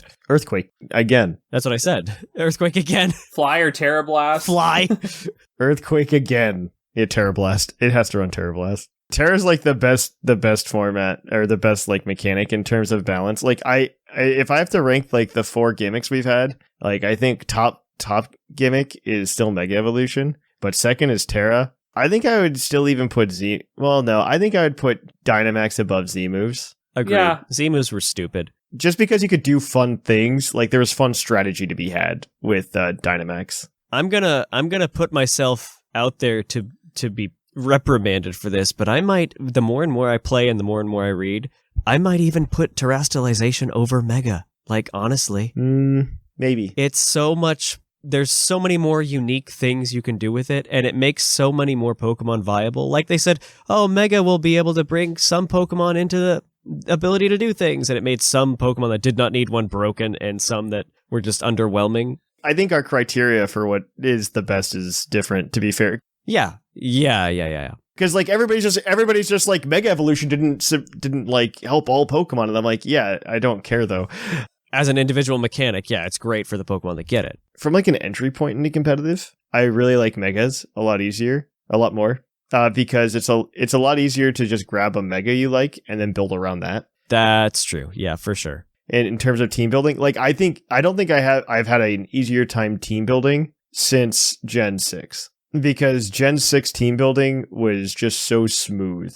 I mean, I do think Mega Evolution was centralizing to that, but I don't think it needed to not be. And especially when you had 50 Megas, I think it's all right. Like there were enough Megas to do it, and I think a lot of them were cute and fun. I think Mega Metagross was broken, obviously, but they've made a lot of nerfs though to fix a lot of those since then. Some of those still have been slightly nerfed. Some of those are still broken. They've made some nerfs. Yeah, it'll be interesting to see. All right. Well, I think this is a good place to stop. We're going to go ahead and we are going to kick it on over now to our Pokemon of the episode. We'll catch you on the flip-flop.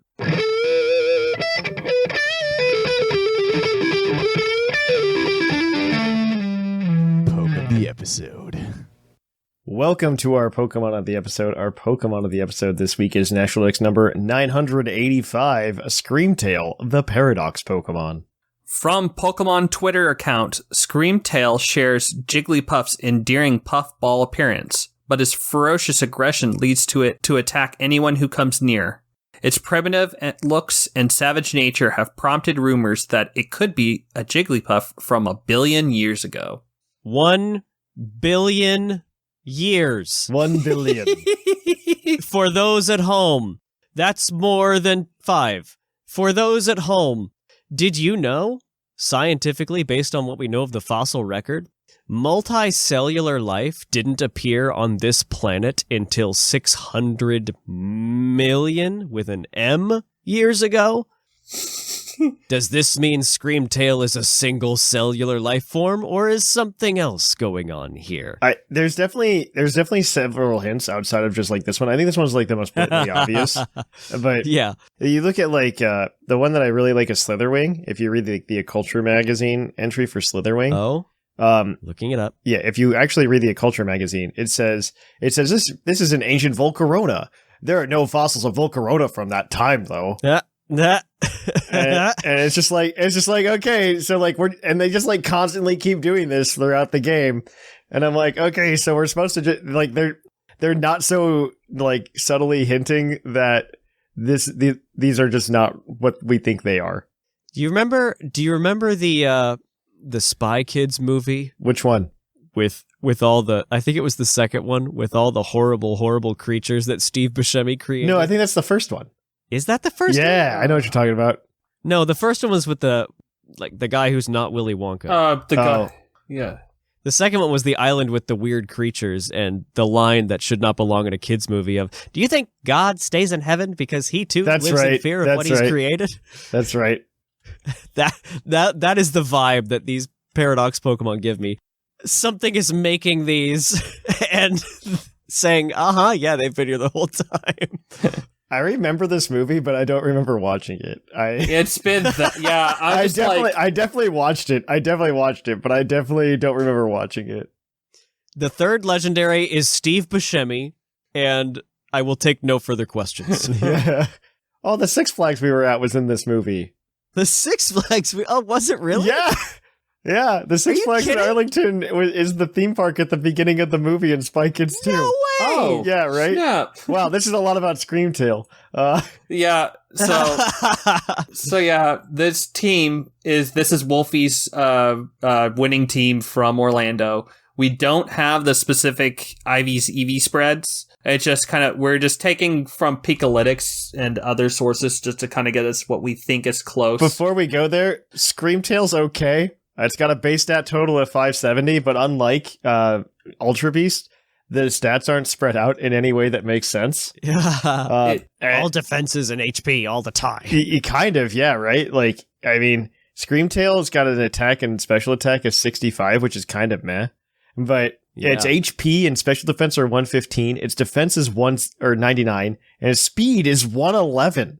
It's a fast, bulky mon, which makes it really fun and interesting.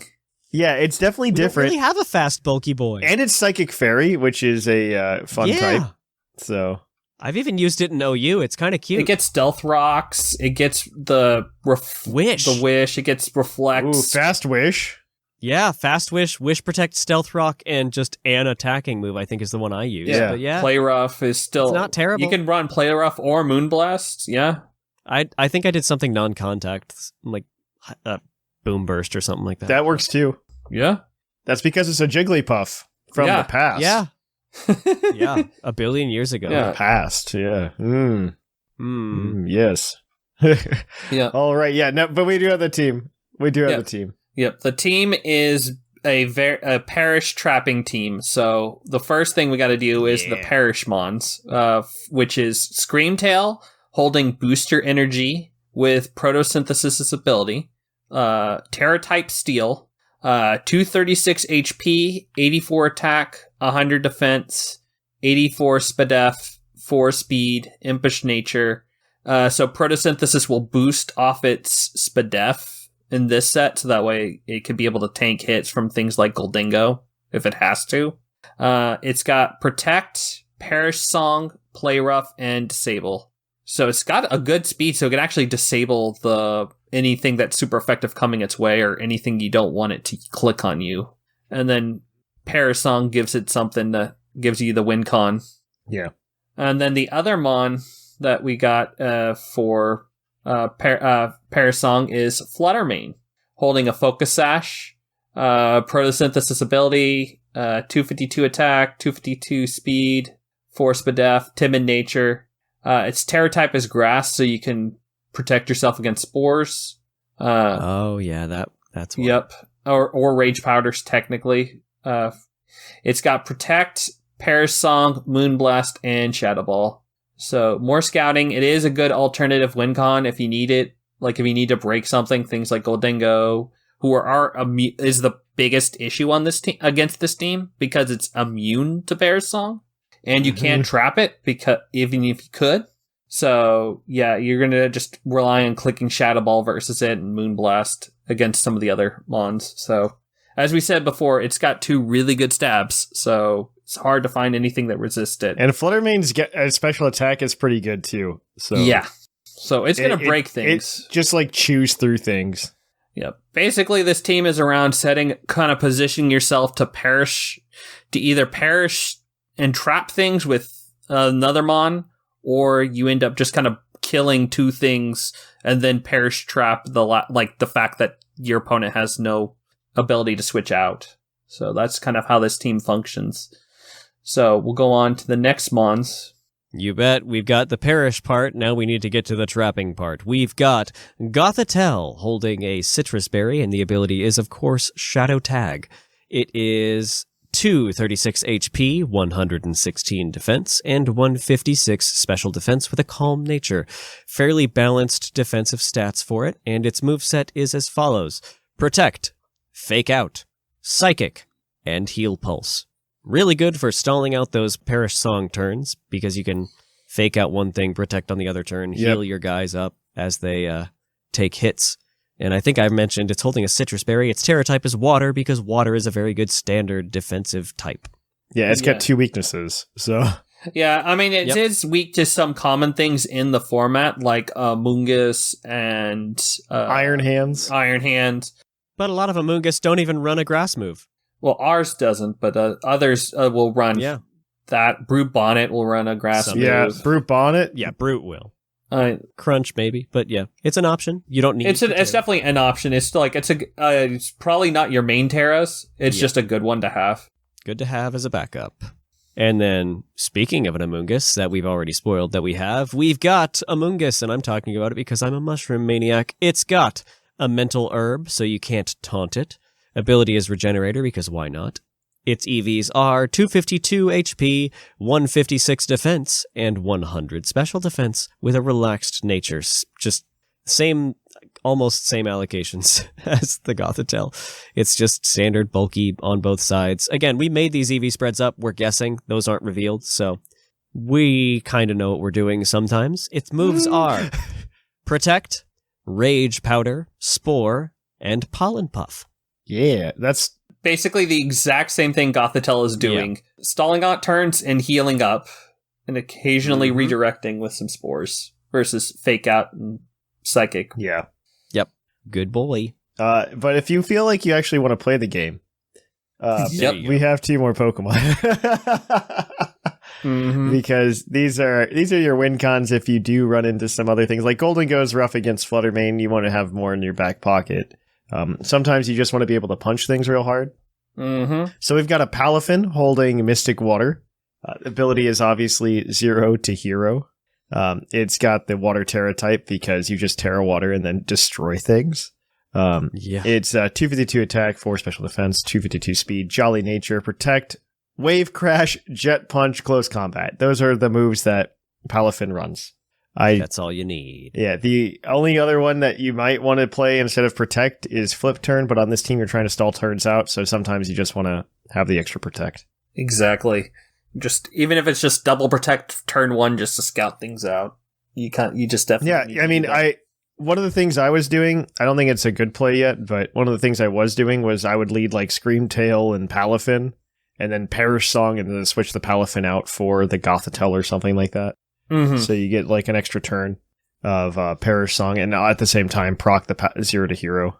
Exactly. So yeah, it's something you can do. It's a play. But we also have a good old trusty Arcanine. He's back, better than ever. Holding safety goggles so he cannot be put to sleep by them spores that are everywhere.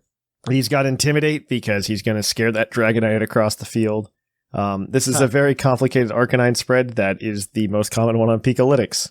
I do not know what all of these numbers mean, other than he is bulky and he does good. He's good dog. 252 HP, 76 attack, 100 defense, 44 special defense, 36 speed, Adamant Nature.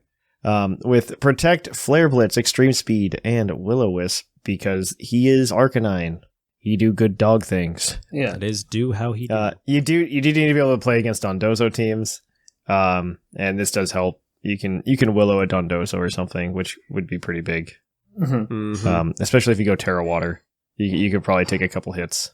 Yep, and I think the most important thing about this Arcanine, it needs to be able to KO like most Goldingos. I think it's like at least the max HP versions. I believe that's what the 76 attack is for. With the Adamant. 76 at Adamant, I think needs to be able to always KO the max HP Goldingos. That's really like Oh yeah, no, it's 252. Yeah, nope, it KOs it most of the time. Yeah, most of the time it'll always KO, which is the most important thing, is get that down. Good. Yes. So that is the team this week. If you're a patron, we will get that to you in the shiny form. And I think we're good to go. I think that's everything. Until then, next time, though, we are going to kick it on over to the mailbag. It's mail time! Send in your emails! Mail! Welcome to the mailbag. The mailbag is a part of the show where you can email us at puclpodcast@gmail.com, and we might read it on the show. Usually we have a prompt. Last week we asked you what your favorite and least favorite psychic types were, and boy howdy do you have opinions. Yep. But before we begin, anybody who writes us a great email that sparks discussion is going to be given the Green Tauros badge, which is brought to you by our sponsor of this segment, the fictional energy drink Green Tauros, the energy drink that gives you hooves. Hooves!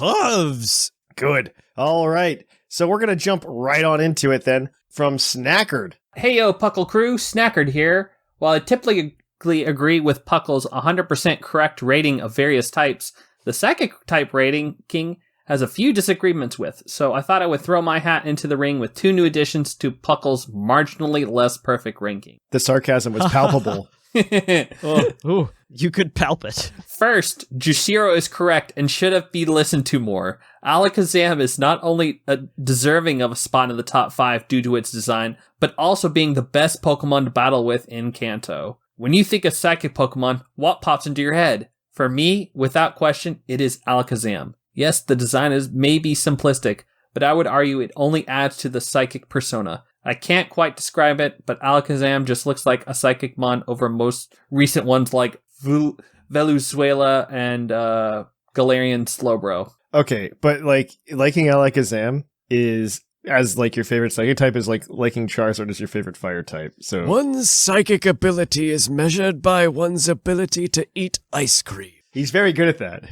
Plus, Alakazam was a go-to in Pokemon Stadium 1 and 2. My brothers and I would spend nights selecting rental Pokemon to see which team won a round-robin tournament, and Alakazam would always be on each of our teams. Undoubtedly, it is one of the best Gen 1 Pokemon, which only cements its place on the top psychic Pokemon. To be fair, I could say the same argument for Mewtwo, for basically the exact same reasons, but... Mewtwo did make our top 5. Exactly. That's everything there. That's my thoughts on it. It's Mewtwo probably versus Alakazam, but I don't think it's wrong, but yeah. It's hard. Psychic type has decent top. Mewtwo's better. Yeah.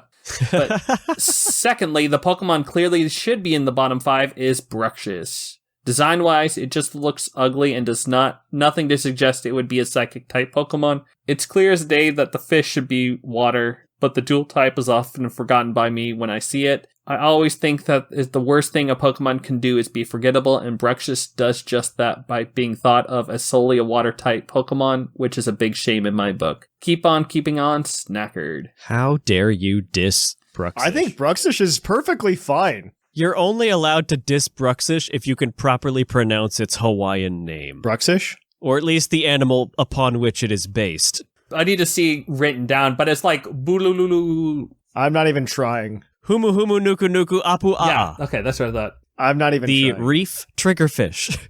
The humu humu nuku nuku apu a. Yay, that's... Thanks, Seth. I love it. Trivia, yay. Why didn't you ask that question? Why'd you ask the weird TCG question? That's what I had, okay? I'm just giving you what I had. It's what I was given. All right. This one is going to be from Ben, or aka Chief Pancake on the Discord. You betcha, and I've got that one. Hey, Puckle crew, I've been listening since early to mid 2019 and have had a few trivia questions used on the show, but this is my first time that I've gotten around to emailing you guys. If I were to fight for just one top 5 psychic Pokemon, it would have to be Espeon.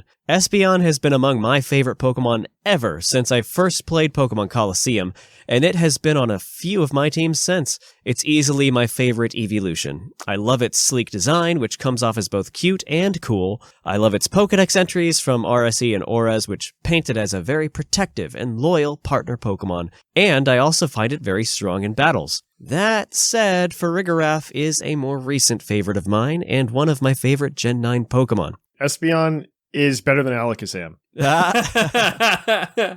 As for a bottom-of-the-barrel contender, my least favorite psychic type is probably Jinx. which also happens to be my least favorite Gen 1 Pokemon. Galarian, Mr. Mime, and Mr. Rhyme are pretty bad too, in my opinion. I agree. Finally, while Grumpig is not in my top 5 Psychic Pokemon, I definitely am with Thatch on this one. Grumpig is overhated, and it's a perfectly fine Pokemon. Also, Alolan Raichu is definitely top 5 worthy. Anyway, thanks for the great content, and hope you guys all have a great week. Until next time. Yeah, go do that. Do it real quick. His top 5 are Espeon, Farigiraf, Gardevoir, Metagross, and Alolan Raichu, and the bottom 5 are Hypno, Jinx, Mr. Rhyme, Gothitelle, and Flittle. There you go. Flittle does deserve to be down there. Yeah, I keep forgetting that It's just a little, not a bird. like, little tiny thing. I don't like that it evolves into Espathra. I just don't like it. It doesn't make any sense. I don't like it. Why did it get so big? I mean, it's like a little egg chick thing. It's like a little thing. It's like they had the two designs and they just shoved them together. And why is Espathra so creepy looking? I like Espathra's design, though. Why does it have no pupils? I'm not saying either of the designs are bad. I just saying the fact that one evolves into the other makes no sense. Lady Gaga soullessly looks into my eyes. All right, either way, we've got one more from Cody. Hello, people. People of Puckle. Cody here. I've only been listening to the podcast for a few months and searching for Pokemon podcasts on Spotify and coming across this one. I've enjoyed every minute of it since I started, especially the Poke Quiz. This podcast has also slowly gotten me to reconsider wanting to try the TCG at some point, whereas prior to this podcast, I've never had any interest and just enjoy collecting cool cards, but hearing you guys talk about it has me wanting to try it. Absolutely. Beware. Beware. Yeah, beware. Beware. I had to like total up like how much money I spent on Pokemon cards recently in the past year. No. Not No, you don't. Nope. You don't do that. Write it off to Puckle, and there you go. Why do you think I had to total it up? Yeah, that's the only reason you total it up, is so you can write it off. I was like, there's no way it's going to be this big. And it was much larger than I had anticipated. Oh, yeah, because you do a lot of those like on stream and things like that. Yeah, we do stream and everything. Yikes. Yeah, it was bad. It's It content. was bad. But anyways, I'm here to talk about my top 5 and bottom 5 psychic Pokemon, and I'll make this as brief as possible. Starting with my Legendaries excluded top 5, we've got Metagross. It wouldn't be in my top 5 steel types, but I still really like it. A pseudo-computer Pokemon has always been a cool concept to me, and it looks terrifying in a cool way, which I also enjoy. Totally, yeah. Delphox. This might be a weird one, but out of the 3 Kalos starters, it's my favorite because of the mage concept, and it's the first evolution as the little Phoenix Fox, which I adore. I really like all the Gen 6 starters, so... Yeah, I like 2 of them. I think Chestnut is fine. Yeah. I have nothing against Chestnut. Quilladin is the only thing that's weird out of those 9, okay? That's You mean Gengar? Lunatone, I'm a big fan of the night in the sky, so having a crescent moon rock is pretty cool, and the first time I encountered it in Pokemon Ruby as a kid, I was like, holy crap, is that the moon as a Pokemon? No, it just no, it's not. It just looks like a moon, but I'm also really enjoy its cry. I don't know why, I just do. There's a really good Lunatone deck if you want to play the TCG. Or not really good, but it's an okay Lunatone deck. There is. And it's cheap. It is super cheap. Super cheap and surprisingly good. I think it got like day 2 on, or Yeah. like top in some online things even like a week ago. Like, it's not bad. Crown Zenith has the cool art for it too. Yeah. Do it. Number 2, Malamar. I solely fell in love with this Pokemon because of the contrary superpower in my Pokemon X playthrough, and because its whole concept as a Pokemon is interesting to me from the evolution to how truly powerful it can be. Number 1, OG Slowbro. It's derpy and cute, and its Mega is amazing and perfect. That is it. Yep. In my bottom 5. Number 5, Smoochum. If there are any dumb baby psychic types, it's Smoochum. I don't care for Mime Jr., but Smoochum is way worse than Mime Jr., in my opinion. The Pokemon whose whole thing is kissing didn't need a baby form. Yeah, Smoochum should be in bottom 5. When you phrase it like that. I never thought of it that way. Number 4, Woobat. Oh, look, a replacement for the annoying Cave Bat Pokemon. Another annoying Cave Bat Pokemon that only has 2 stages and sucks. Maybe it had a 3rd evolution that was close to Crobat, it would be better, but it doesn't, so it sucks. To be fair, I do think like Golbat and Crobat are like way better Pokemon designs than Woobat. I like Woobat. I don't like Swoobat. I like that it's based on an actual bat, like a real, like fluffy, cute, adorable bat. I like that. I just think I like Woobat just because it's like a little round boy with wings and a heart. But I think the Swoobat, I don't like the evolution of the two forms. Number 3, Hypno. It's always creeped me out, and I hate its design. It shouldn't exist, plain and simple. I still have a soft spot for it. I think part of it's like the Gen 1er hidden deep inside of me. Like, I remember in Leaf Green and Fire Red, like, there's this whole encounter in the Sevi Islands where you have to, like, save a girl who got kidnapped by Hypno. Yeah, Hypno's kidnapping people. Why do you like it? Well, I think it's because, like, it's a Pokemon that's actually been utilized in, like, a story sense. That's not a legendary, and I think it's cool. Number 2, Bruxish. This is a top 5 ugliest Pokemon, and if it was never made, I would be a little happier. I know it's the pretty colored fish from the Hawaii region, but why do they have to make the pretty colored Pokemon so ugly? It honestly kind of pisses me off. Because it eats coral. It's got to have strong teeth to eat coral. There's a reason. I know. There's a reason. I know. Number 1, Galarian Mr. Mime. It looks like a serial killer, and it's another psychic type that just didn't have to exist. Did you know that Galarian Mr. Mime has 2 faces? Yes. Its stomach is a second face. Are you talking about Mr. Rhyme? You're talking about Mr. Rhyme. Yeah, you're right. Whoops. Wow. Well, fun fact. But still, that line is kind of interesting. ... I like Mr. Rhyme. I'd have liked if Mr. Mime just evolved into Rhyme, just when it was exposed. That would be fine. Yeah. Well, they didn't want to do that. They didn't want to do that anymore. I know. And then they just decided, when Legends Arceus came out, like, you know what? We don't need these rules. Exactly. And they just let things evolve again. Thank God, by the way. Yeah. How hype is just, like, everything that just randomly evolves now? Like, for Farigiraf? Dunsparce? Dunsparce is... I like Dunsparce existing only to troll all of the people that have asked for all of the Dunsparce evolution. We want another Dunsparce. Well, you got exactly one Dunsparce.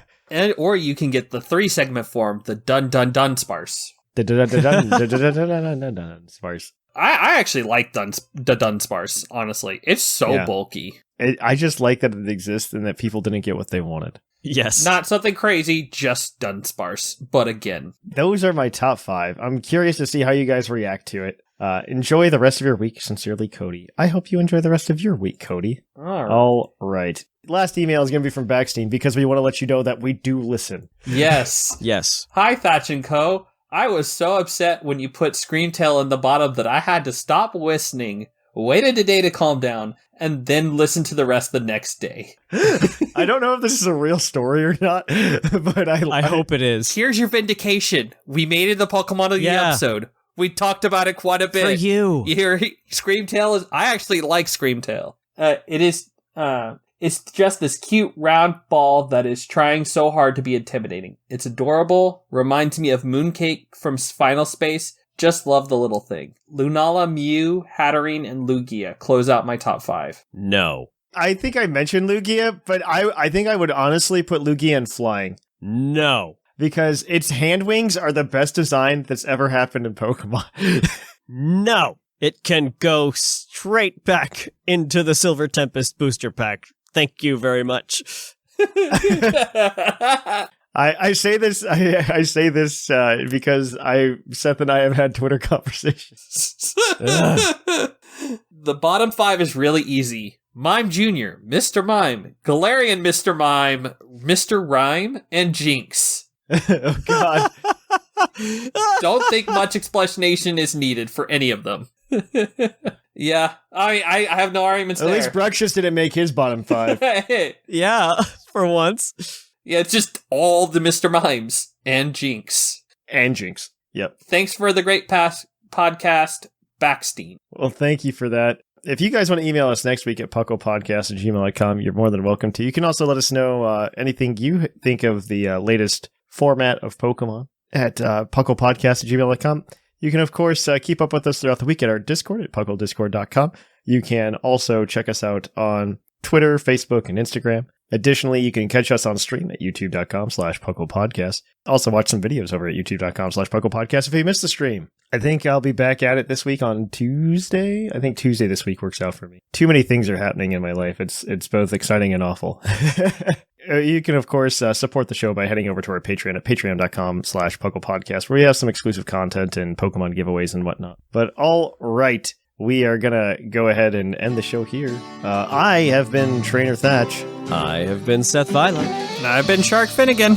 And here in the Lavender Town Radio Tower, it's closing time.